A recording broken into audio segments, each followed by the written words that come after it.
নমস্কার বন্ধুরা, সোমা কিচেনে আপনাদের সবাইকে স্বাগত জানাই। আজকে আমি আবারও একটা নতুন রেসিপি নিয়ে আপনাদের সঙ্গে হাজির হয়েছি। তো রেসিপিটা স্কিপ না করে প্রথম থেকে শেষ পর্যন্ত দেখবেন। দেখলে কিন্তু রেসিপিটা খুবই ভালো লাগবে।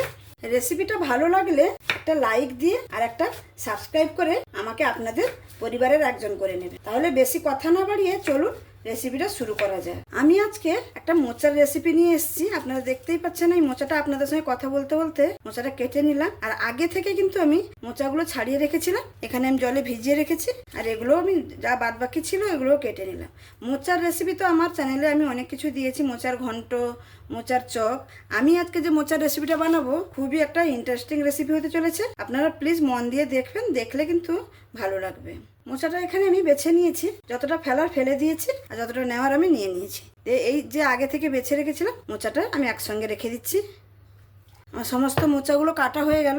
এবার আমি রান্নার কাজে চলে যাবো। এখানে দেখুন রান্নার জন্য কিন্তু আমি সমস্ত কিছু গুছিয়ে নিয়েছি। একটা কড়াইয়ের মধ্যে একটু সামান্য জল নিয়েছি মোচাটাকে সেদ্ধ করার জন্য। সেই জলের মধ্যে আমি একটু পরিমাণ মতো হলুদ দিয়ে দেবো, কারণ সেদ্ধ করার সময় হলুদটা দিলে এই কলার মোচাটা কিন্তু আর কালো পড়বে না।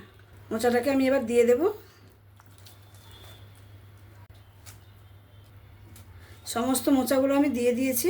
এবার একটা ঢাকনা দিয়ে আমি ঢেকে দেবো, দিয়ে সিদ্ধ করে নেব। এবার ঢাকনাটা খুলে দেখবো মোচাটা সেদ্ধ হলো কিনা। দেখুন মোচা আমার একদম সেদ্ধ হয়ে গেছে। এবার এটাকে আমি ঢেলে জলটাকে ঝরিয়ে নেব। মোচাটা এখানে জল ঝরিয়ে নিয়ে চলে এসেছি দেখুন। এবার আমি মোচাগুলোকে একটা মিক্সার জারের মধ্যে দিয়ে বেটে নেব। একদম মিহি পেস্ট করব না, একটু গোটা গোটা থাকলেও কোনো অসুবিধা নেই, সেরকমভাবে আমি পেস্টটা করে নেব। আর আপনারা চাইলে এখানে শিলনোড়াও ব্যবহার করতে পারেন, শিলনোড়াতেও বেটে নিতে পারেন। মোচাটা আমি বেটে নিয়েছি দেখুন এইরকমভাবে। আমি এখানে একটা বাউল নিয়ে নিয়েছি, আর এখানে দেখুন আমি দুটো ডিম নিয়েছি। ডিম দুটো ফাটিয়ে এখানে দিয়ে দেব। দুটো ডিম আমি এখানে ফাটিয়ে নিয়েছি, দিয়ে ভালো করে ডিমটাকে ফেটিয়ে নেব। ডিমটাকে প্রথমে আমি ভালো করে ফেটিয়ে নিয়েছি। এতে কিছু মশলা দেব, পেঁয়াজ কুচি আর কাঁচা লঙ্কা কুচি। আর আমি দেবো এখানে সামান্য একটু হলুদ আর লবণ। আমি কিন্তু মোচা সেদ্ধ করার সময় লবণ কিন্তু ব্যবহার করিনি।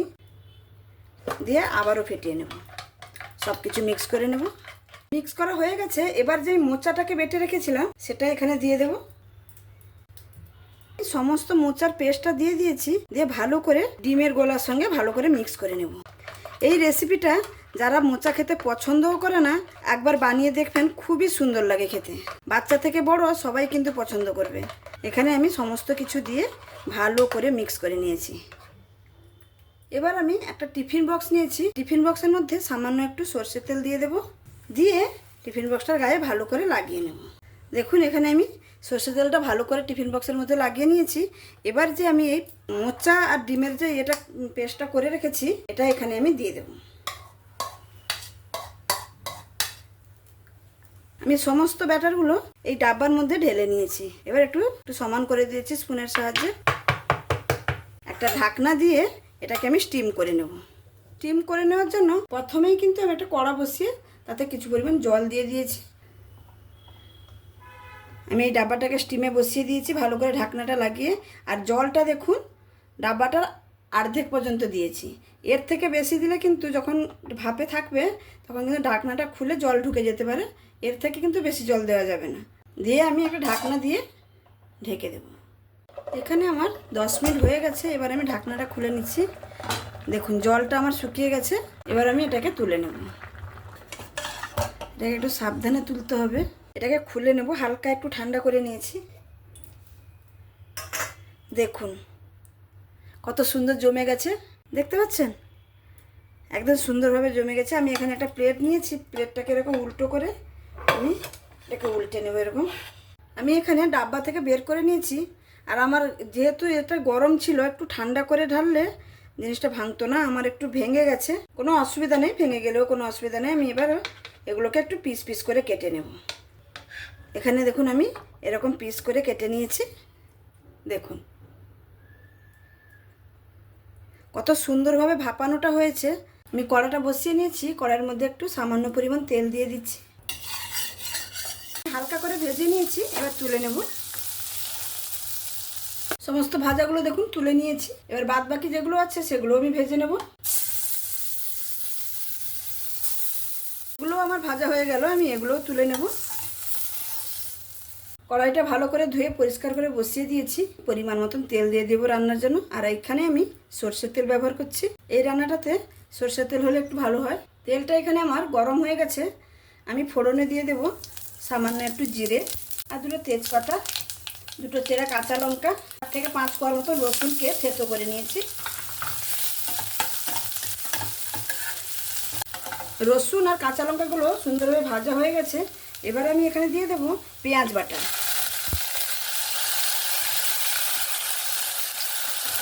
টমেটো বাটা দিয়ে ভালো করে মশলাটাকে কষিয়ে নেব। 2-4 বার নাড়াচাড়া করে নেওয়ার পরে এখানে আমি দিয়ে দেবো 1/2 চামচের মতন আদা বাটা দিয়ে আবারও মিক্স করে নেব। যতক্ষণ না পেঁয়াজ, আদা, টমেটোর কাঁচা গন্ধটা চলে যায় ততক্ষণ পর্যন্ত মশলাটাকে কষিয়ে নেব ভালো করে।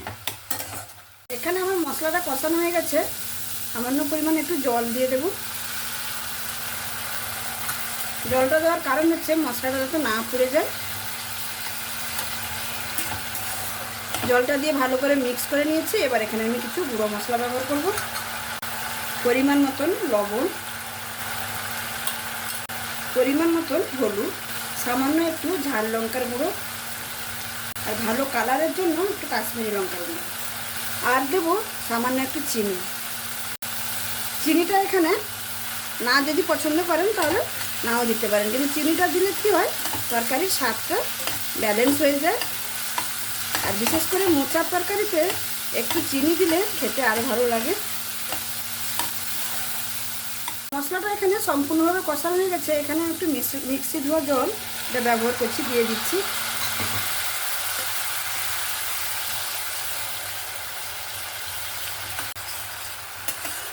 এখানে আমি মিক্সি ধোয়া জলটা দিয়ে ভালো করে নাড়াচাড়া করে নিয়েছি। দেখুন তেল ছাড়তে শুরু করেছে। এবার আমি ভেজে রাখা ডিম আর মোচার যে কোপ্তাগুলো করেছি সেগুলো আমি দিয়ে দেব।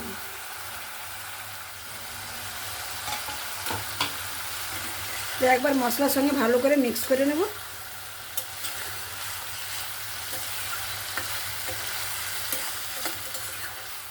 এখানে ভালো করে মিক্স করে নিয়েছি মশলার সঙ্গে। এবার আমি পরিমাণ মতো সামান্য একটু জল দিয়ে, যেহেতু একদম গ্রেভি গ্রেভি করবো, একটু সামান্য পরিমাণে জল দিয়ে দেব।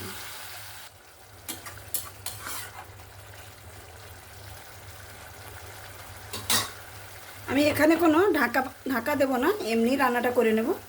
আমি তরকারিটাকে 4-5 মিনিটের মতন ফুটিয়ে নিয়েছি। নামানোর আগে একটু সামান্য একটু গরম মশলার গুঁড়ো দিয়ে দেব, আর দিয়ে দেব কেটে রাখা একটু ধনে পাতা। আবার একটু হালকা হাতে এরকম নাড়াচাড়া করে দেব। রান্নাটা আমার একদমই কমপ্লিট। এবার আমি পরিবেশন করে দেখাচ্ছি। তাহলে বন্ধুরা দেখলেন আমার এই রেসিপিটা আমি কেমন করে বানালাম। আশা করি আপনাদের কাছে খুবই ভালো লেগেছে। আর আমার মতন করে একবার বাড়িতে বানিয়ে দেখবেন, সত্যিকারে খুবই সুন্দর একটা রেসিপি, ভালো লাগবে আপনাদের। তাহলে আমার এই রেসিপিটা যদি আপনাদের ভালো লেগে থাকে তাহলে অবশ্যই লাইক, শেয়ার ও সাবস্ক্রাইব করে আমাকে আপনাদের বন্ধু করে পাশে রাখবেন। তাহলে আজকে এখানেই শেষ করছি। আবার দেখা হবে অন্য কোনো দিন অন্য কোনো রেসিপির সঙ্গে। সবাই ভালো থাকবেন, সুস্থ থাকবেন, সাবধানে থাকবেন। ধন্যবাদ।